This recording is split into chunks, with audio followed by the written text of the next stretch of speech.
Bir konu Hamas yetkililerinden aramız kahrolsun İsrail, kahrolsun İsrail, kahrolsun İsrail, kahrolsun İsrail. Benim kalmadı bitti. Hayır, bir dakika.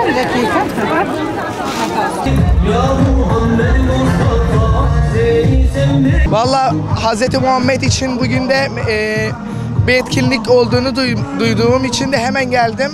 Yani bu anı kaçırmak istemediğim için hemen geldim. Onun için çok güzel bir duygu hissediyorum. Ben de Suriyeliyim, yani o acıyı ben de hissettim küçükken. Bunun için bayağı acı bir şekilde kardeşlerimizin acısını da düşünüyorum. Bunun için gerçekten de acı bir duygu hissediyorum. Onlar için çok teşekkür ederim. Yapmadıkları şey kalmadı. Böyle bir etkinlikte düzeltmeleri bayağı güzel bir şey. Hem de insanların da Filistin için yardımlarını daha da arttıkları için çok teşekkür ederim. Allah'a şükür olsun ki Hz. Muhammed'in doğum gününe kurban olayım.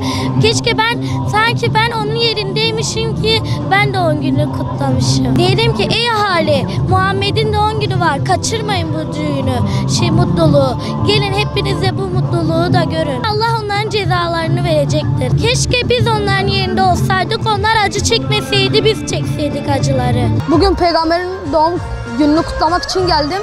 Peygamberimi çok seviyorum. Günlerdir kutlamak için bugünü bekliyordum. Bu programı dinleyenlere Allah razı olsun. Peygamber için geldim annemle. Abi Gazze için geldik. Buraya peygamberimizin Esselatu Vesselam'ın doğumu için geldik. Anmak için geldik. Şu anda burada kabri olsaydı orayı da gezerdik. Gaziantep'ten geldim. Peygamberimizi çok sevdiğimiz için peygamberimize olan sevgimizi göstermeye geldim ailemle. Burada tekbir ve salavatlarla coşacağız. Ailecek geldik buraya.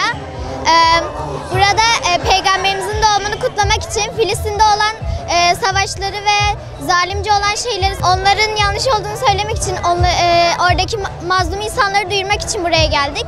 Sesimizi duyurmaya geldik. Peygamberimizin doğum günü için. Çok mutluyum. Bugün Peygamber Efendimiz için geldik. Peygamber Efendimizin günü için, doğum günü için, Filistin'i anmak için, öyle kutlamak için geldik. Buraya izlemeye geldik, öğrenmeye geldik. Son peygamberimiz Hazreti Muhammed'dir.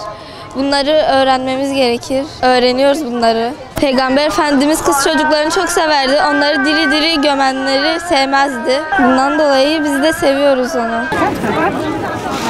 Abla bu ikisini böyle